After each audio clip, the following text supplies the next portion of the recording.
Welcome back, everyone, for another week of Pulp Picks. My name is Fritz, and let's get down to it.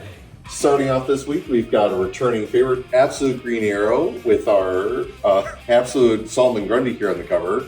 He is, if you think he's terrifying here, trust me, when you get to see him in action in this book, dude is very upsetting. But we get to learn a lot more about like what's been going on. We kind of get to see a lot of the dots start getting connected. I'm curious to see what's going to happen since the series has been extended to 12 issues now instead of 6. Like, what they're going to do. We know they're going to have like a little break coming up with Black Canary, but that series continues to be super popular. Probably one of the biggest things that DC's got going right now. Speaking of big things, we've got Avengers Armageddon from Marvel. This issue, I was just telling Patrick beforehand, if for our Minot fans out there, you get a little special shout out in this week's issue. Turns out maybe living next to a military base is bad when there's a guy running around stealing all the world's nukes.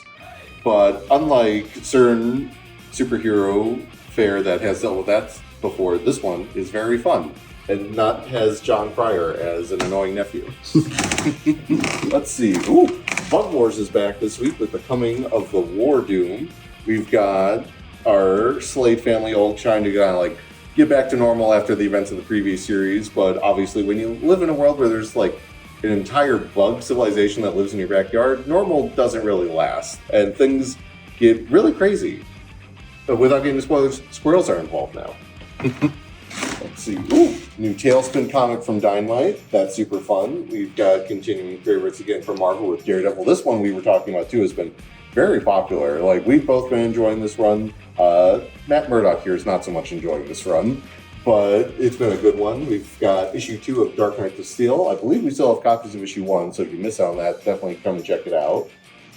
Let's see, what else? Ooh, some more fun what ifs from Marvel. We've got What If the Runaways Had Never Run Away?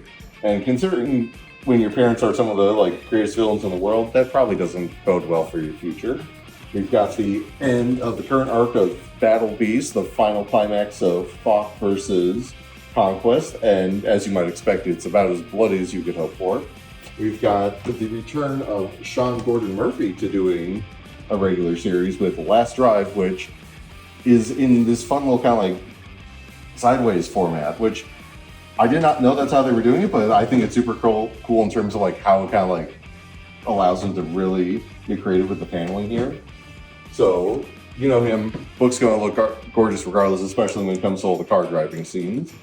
And then, last but not least, we've got Thor issue 800, big milestone issue here. Kind of like the next step in the whole saga that Al Ewing has been telling with Thor through Immortal Thor, Mortal Thor. Now they're going to go back to calling it just Thor.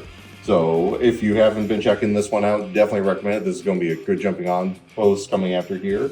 We also got some cool variants for that this week. I particularly love, you can't do a big Thor milestone without having a Walt Simonson cover. Like, you just gotta.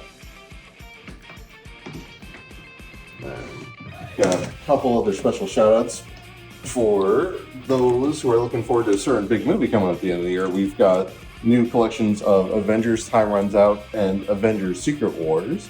So if you've been kind of curious about like what all the hoopla with Doomsday and Secret Wars is going to be, these are going to be a really good way to kind of check out some of the ideas that they're going to be exploring. Also, they're just really good comics. If you haven't ever read the Hickman era of Avengers, highly recommended. Probably my favorite run on the team.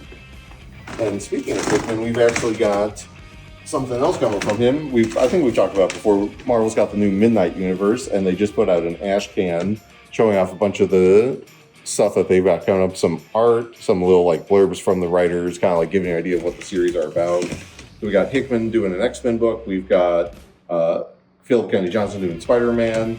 We've got Benjamin Percy doing Fantastic Four. All very cool looking. So these are free. So if you want to grab one, feel free and just grab one. Share with your friends. Speaking of sharing, make sure to share, like, comment, subscribe, and we hope to see you later today. Have a good one.